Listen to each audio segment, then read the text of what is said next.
Hello my dear friends, ഈ ഒരു സമയം ഈ വീഡിയോ നിങ്ങളുടെ മുന്നിലേക്ക് എത്തുകയാണ് എന്നുണ്ടെങ്കിൽ നിങ്ങളുമായി സെപ്പറേഷൻ സ്റ്റേജിൽ നിൽക്കുന്ന നിങ്ങളുടെ വ്യക്തി ഈ ഒരു സമയത്ത് നിങ്ങളെക്കുറിച്ച് ഓർക്കുമ്പോൾ അവരുടെ മനസ്സിലേക്ക് വരുന്ന ഒരു ഫീലിങ്സ് അതെന്താണ് എന്ന് നമുക്ക് നോക്കാം. അപ്പൊ നിങ്ങളുടെ പേഴ്സണെ നിങ്ങളുടെ മനസ്സിലേക്ക് നിങ്ങൾ നന്നായിട്ട് ഓർക്കുക.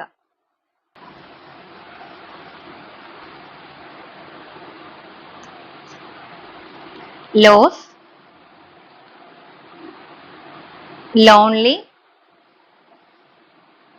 Nostalgia, memories. ഒരു കാർഡ് കൂടെ നോക്കാം. സെപ്പറേഷൻ, ലവ് ആണ് വന്നിരിക്കുന്നത്. നിങ്ങളുടെ റിലേഷൻഷിപ്പുമായിട്ട് ബന്ധപ്പെട്ടിട്ട് ഈ ഒരു വ്യക്തിയാണ് നിങ്ങളെ ഉപേക്ഷിച്ച് നിങ്ങളുടെ ലൈഫിൽ നിന്ന് സെപ്പറേഷൻ ചെയ്ത് മാറിപ്പോയിരിക്കുന്നത് എന്നുണ്ടെങ്കിൽ ഈ ഒരു സമയം ലോസ് ആണ് വന്നിരിക്കുന്നത്. നിങ്ങളെ പൂർണ്ണമായിട്ടും അവരായിട്ട് തന്നെ നഷ്ടപ്പെടുത്തി കളഞ്ഞതാണല്ലോ എന്നുള്ളൊരു വേദന അവരെ ഭയങ്കരമായിട്ട് വേദനിപ്പിക്കുന്നുണ്ട്. മിസ്സിംഗ് എനർജിയാണ് വന്നിരിക്കുന്നത്. നിങ്ങളെ ഭയങ്കര സ്ട്രോങ് ആയിട്ട് മിസ് ചെയ്യുന്നുണ്ട് നിങ്ങളുടെ പേഴ്സൺ എന്ന് മാത്രമല്ല, ഇവിടെ നൊസ്റ്റാൾജിയ വന്നിട്ടുണ്ട്, ലോൺലിനെസ് വന്നിട്ടുണ്ട്. ആ ഒരു പഴയകാല ഓർമ്മകൾ, നിങ്ങൾ അവരുടെ കൂടെ ഉണ്ടായിരുന്ന നിമിഷങ്ങൾ വളരെ വേദനയോട് കൂടി അവർ ഓർക്കുന്നുണ്ട്. അവർ കാരണമാണല്ലോ റിലേഷൻഷിപ്പിൽ ഈ ഒരു സെപ്പറേഷൻ സ്റ്റേജ് വന്നിരിക്കുന്നത് എന്നുള്ളൊരു ഫീലിംഗ് അവരിൽ ഭയങ്കരമായിട്ടൊരു ഒറ്റപ്പെടലും അതോടൊപ്പം ഒരു കുറ്റബോധവും ഒക്കെ ഭയങ്കര സ്ട്രോങ് ആയിട്ട് തോന്നുകയാണ്.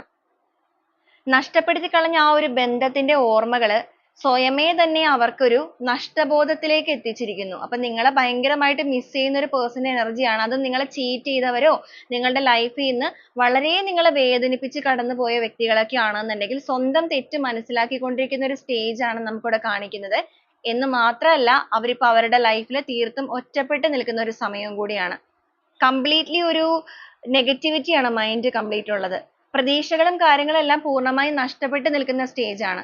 അവർക്ക് തന്നെ ഒരു ക്ലാരിറ്റി ലഭിക്കുന്നില്ല ഇനി നിങ്ങളുടെ ലൈഫിലേക്ക് തിരിച്ചു വരാണെന്നുണ്ടെങ്കിൽ നിങ്ങൾ അവരെ സ്വീകരിക്കുമോ എന്നുള്ളത്. കാരണം അത്രത്തോളം നിങ്ങളെ വേദനിപ്പിച്ചിട്ടുണ്ടായിരിക്കാം. അതുകൊണ്ട് തന്നെ ആയിരിക്കാം അവർക്ക് ആ ഒരു ഹോപ്പ് ഒക്കെ നഷ്ടപ്പെട്ട് നിൽക്കുന്ന അവസ്ഥ. എങ്കിലും മനസ്സുകൊണ്ട് ആഗ്രഹിക്കുന്നുണ്ട് വീണ്ടും ആ ഒരു റിലേഷൻഷിപ്പ് പഴയ രീതിയിലേക്ക് മാറിയിരുന്നെങ്കിൽ, നിങ്ങൾ അവരുടെ ലൈഫിലേക്ക് കടന്നു വന്നിരുന്നെങ്കിൽ എന്നുള്ള രീതിക്കൊക്കെ ചിന്തിക്കുന്നുണ്ട്. അപ്പൊ ആ ഒരു കൺഫ്യൂഷൻ സ്റ്റേജിൽ നിൽക്കുന്ന ഒരു പേഴ്സന്റെ എനർജിയാണ് നമുക്കിവിടെ കറന്റ് ഫീലിങ്സ് നോക്കുമ്പോൾ കിട്ടുന്നത്. മെയിൻ ആയിട്ട് വന്നിരിക്കുന്നത് വളരെ സ്ട്രോങ് ആയിട്ട് നിങ്ങളെ മിസ് ചെയ്യുന്ന ഒരു പേഴ്സന്റെ എനർജിയാണ്.